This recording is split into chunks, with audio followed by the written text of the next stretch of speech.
श्रीमद्देवी भागवत पंचम स्कंद अथैकोनविंशोऽध्याय।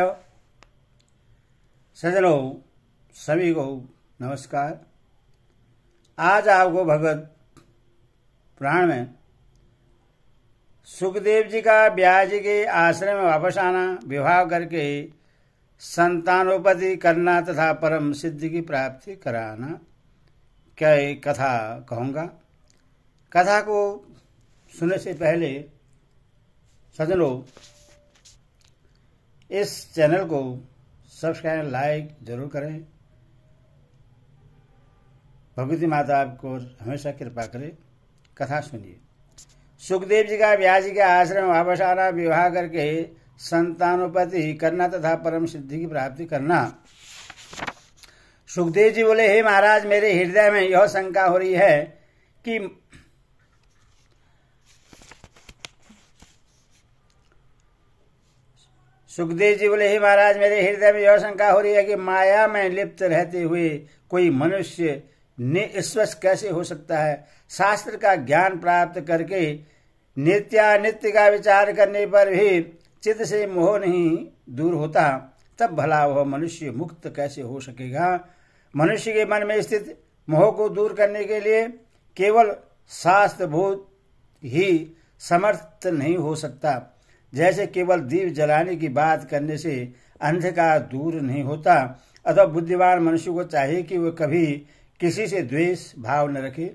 परंतु हे निश्रेष्ठ, गृहस्थ से वह कैसे संभव है। अभी भी आपकी धन प्राप्ति की कामना, राज सुख तथा युद्ध में विजय प्राप्त करने की अभिलाषा शांत नहीं हुई है, तब आप जीवन मुक्त कैसे हो सकते हैं। अभी भी चोरी के प्रति चोर बुद्धि तथा तपस्या के प्रति साधु बुद्धि आपकी है ही। अपने पराये का भेदभाव ही अभी आप में है, तो फिर हे राजन, आप विधेय कैसे। अभी आप कटु, तिक्त, कषैले एवं खट्टे रसों का तथा भले बुरे का ज्ञान रखते ही हैं। हे राजन, आपका चित्त शुभ कर्म में रमता है, अशुभ कर्म में नहीं। जागृत स्वप्न सुषुप्त ये अवस्थाएं अभी आपको समयानुसार होती हैं, तब भला आपको तुर्यावस्था कैसे प्राप्त होती होगी। हे राजन, घोड़े, रथ, हाथी तथा पैदल सैनिक ये सब मेरे अधीन हैं और मैं इन सब का स्वामी हूं। जैसा आप अपने को मानते हैं या नहीं, आप मधुर भोजन को प्रसन्नतापूर्वक अथवा बेमन से खाते ही होंगे। हे निर्श्रेष्ठ, आप भला और सर्व में क्या समान दृष्टि वाले हैं। हे राजन, विमुक्त पुरुष तो वह कहलाता है जो मिट्टी के ढेले और स्वर्ण को समान समझता हो, सब जीवों में एकात्म बुद्धि रखता हो तथा जीव मात्र का उपकार करता हो। मेरा मन घर, स्त्री आदि में कभी नहीं लगता, इसीलिए अकेले ही निष्प्रह भाव से मैं सदा विचरण करता हूं। यही मेरा विचार है। निसंग, ममता रहित और शांत होकर केवल पत्र, मूल, फल इत्यादि ग्रहण करता हुआ मैं निदंत एवं अप्रिग्रही होकर मृग की भांति स्वतंत्र विचरण करूंगा। हे पार्थिव, ग्रह, धन तथा रूपवती स्त्री से मुझे विरक्त चित्त और गुणाचित्त का क्या प्रयोजन है। आप अनेक प्रकार के राग द्वेष युक्त बातें सोचते हैं, फिर भी मैं भी मुक्त हूं, ऐसा आप कहते हैं। यह सब मुझे तो केवल आपका दंभ ही जान पड़ता है। आपको कभी शत्रु की, कभी धन की तथा कभी सेना की चिंता रहती है। तब हे राजन, आप निश्चित कहाँ।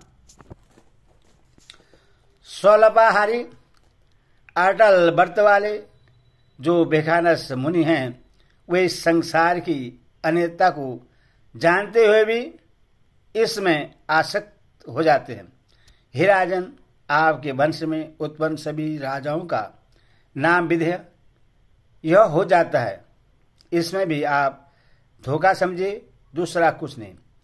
जिस प्रकार किसी मूर्ख का नाम विद्याधर, जन्मांध का नाम दिवाकर तथा संत दरिद्र मनुष्य का नाम लक्ष्मीधर रखना निरर्थक है, उसी प्रकार पूर्व काल में आपके वंशज में उत्पन्न जिन जिन राजाओं को मैंने सुना है, वे नाम से विधेय प्रसिद्ध हुए हैं, कर्म से नहीं।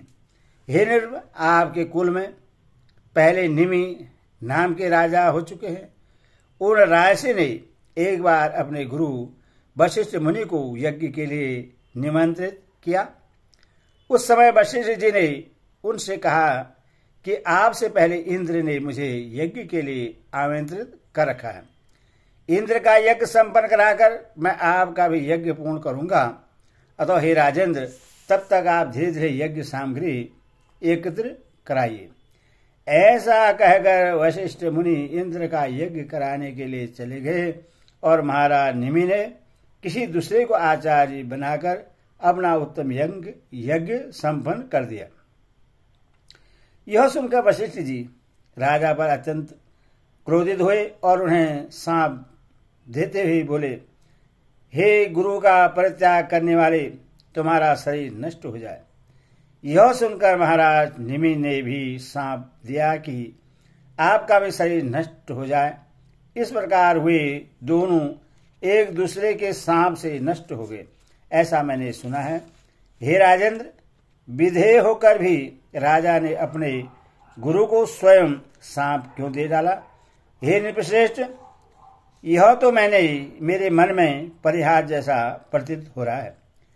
जनक जी बोले, हे विप्रवर, आपने ठीक ही कहा है, इसमें मिथ्या कुछ भी नहीं है, ऐसा मैं मानता हूं। फिर भी आप मेरी बात सुने। हे विपेंद्र, गुरु व्यास जी मेरे परम पूज्य हैं। उन अपने पिता का साथ त्याग करके वन में जाना चाहते हैं। वहां भी तो मृग आदि पशुओं के साथ आपका स्नेह संबंध रहेगा ही, इसमें संदेह नहीं है। पृथ्वी जल आदि महाभूत तो सर्वत्र ही विद्यमान है, तब आप निशंक कैसे हो पाएंगे? और फिर हे मुनि, भोजन आदि की भी चिंता रहेगी ही, तो आप निश्चित कैसे रहेंगे? जिस प्रकार आपको वन में दंड और मृगचर्म की चिंता बनी रहेगी, उसी प्रकार मुझ विचारशील राजा को भी राज्य संबंधी चिंता तो होगी ही। आप भी भर में पड़कर यहां तक दूर देश में आए हैं। मुझे किसी प्रकार का विकल्प रूपी संदेह नहीं है, क्योंकि मैं तो सर्वदा निर्विकल्प हूं। हे विप्र, मैं सुख से भोजन करता हूं और सुख पर शयन करता हूं। हे मुने, मैं बद्ध नहीं हूं, इस भावना से मैं सर्वदा सुखी रहता हूं। इसके विपरीत मैं बद्ध हूं, इस शंका से आप सर्वदा दुखी ही रहते हैं। अथवा आप इस शंका को छोड़कर सदा सुखी एवं स्वस्थ हो जाइए। यह शरीर मेरा है, यही बंधन का कारण है। यह मेरा नहीं है, ऐसा निश्चित ही मुक्ति है। यह ग्रह संपत्ति राज्य मेरा नहीं है, ऐसा मेरा दृढ़ निश्चय है। सूत जी बोले, महाराज, जनक की बात सुनकर सुखदेव जी हर्षित हुए और उनसे आज्ञा लेकर व्यास जी के उत्तम आश्रम के लिए चल पड़े। व्यास जी ने अपने ज्ञानी पुत्र को आते देखकर सुख प्राप्त किया। उन्होंने सुखदेव जी को हृदय से लगाकर तथा उनका सिर सूंघकर उनकी कुशलता पूछी। सब शास्त्रों में कुशल एवं वेदाध्ययन में तत्पर श्री सुखदेव जी अपने पिता के साथ उस रमणीय आश्रम में सावधान होकर रहने लगे। राज्य करते हुए महात्मा जनक की वह विधेय अवस्था देखकर सुखदेव जी परम शांति को प्राप्त कर अपने पिता के आश्रम में ही स्थित हो गए। योग मार्ग में स्थित रहते हुए भी सुखदेव जी ने पितरों की पिपरी नाम की सौभाग्यवती सुंदर कन्या को पत्नी रूप में स्वीकार कर लिया।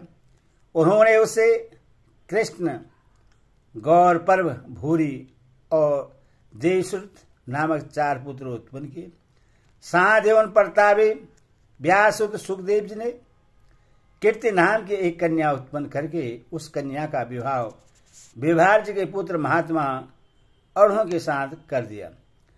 सुखदेव जी कन्या से उत्पन्न अणु के पुत्र श्रीमान ब्रह्मादत्त हुए, जो बड़े प्रतापी ब्रह्मज्ञानी एवं पृथ्वी के रक्षक थे। वे कुछ समय के बाद देवर्षि नारद के उपदेश से और परमश्रेष्ठ ब्रह्म तत्व का ज्ञान पाकर योग मार्ग का आश्रय लेकर राज्य का भार अपने पुत्र को सौंपकर बद्रिकाश्रम चले गए। वहां नारद जी के कृपा प्रसाद से प्राप्त माया बीज के उपदेश से उन्हें निर्भय तथा तत्क्षण मुक्तिदायक ज्ञान उत्पन्न हुआ। उधर सुखदेव जी अपने पिता का साथ त्याग कर कैलाश की सुरमय शिखर पर चले गए और निशंक भाव से अविचल ध्यान लगाकर स्थित हो गए। कुछ ही दिनों में उन्हें परम सिद्धि प्राप्त हो गई और वे पर्वत के शिखर से उड़ गए तथा महातेजस्वी हुए सुखदेव जी आकाश में जाकर सूर्य के समान सुशोभित होने लगे। तब सुखदेव जी के उड़ते ही पर्वत शिखर दो भागों में विभाजित हो गया।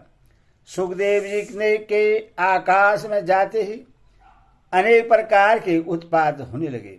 ऋषियों के द्वारा स्तुति किए जाते हुए वे सुखदेव जी अंतरिक्ष में वायु की भांति स्थित हो गए। वे अपने तेज से दूसरे सूर्य की भांति दीप्तिमान हो रहे थे। इसी बीच पुत्र के वियोग से व्यग्र होकर व्यास जी बार बार हा पुत्र कहते हुए उस पर्वत की चोटी पर पहुंचे जहां सुखदेव जी रहते थे। थके हुए व्यास जी को दीन भाव से करुण कर्दन करते हुए देखकर सभी जीवों में साक्षी रूप से विद्यमान परमात्मा ने प्रतिध्वनि के रूप में उत्तर दिया। आज भी इस पर्वत के सिर पर वैसे ही प्रतिध्वनि स्पष्ट सुनाई देती है। अपने प्रिय पुत्र सुखदेव के विरह में हा पुत्र कहकर विलाप करते हुए व्यास को शोक संतप्त देकर साक्षात शंकर जी वहां आकर उन्हें संतावना देने लगे। हे व्यास जी, आप शोक मत कीजिए। आपके पुत्र श्रेष्ठ योग वेता हैं। उन्होंने अकृत माओ के लिए भी दुर्लभ परम गति प्राप्त कर ली है। अथवा ब्रह्म ज्ञान रखने वाले आपको उन ब्रह्मज्ञानी सुखदेव के लिए चिंता नहीं करनी चाहिए। हे पवित्रतम, सुखदेव के समान पुत्र के द्वारा आपकी महान कीर्ति हुई है। व्यास जी बोले, हे देवेश, हे जगतपति, मैं क्या करूं? शोक दूर नहीं हो रहा है। पुत्र दर्शन की लालसा वाले मेरे नेत्र अतृप्त हैं। महादेव जी बोले, अब आप अपने पुत्र की रमणीय छाया अपने पास सर्वदा विद्यमान देखेंगे। हे मुनिवर, हे परतम, उस छाया को देखकर आप अपना शोक दूर कीजिए। सूत जी बोले, तदंतर व्यास जी ने अपने पुत्र सुखदेव जी की ओजस्विनी छाया देखी। उन्हें वरदान देकर शंकर जी वहीं अंतर ध्यान हो गए।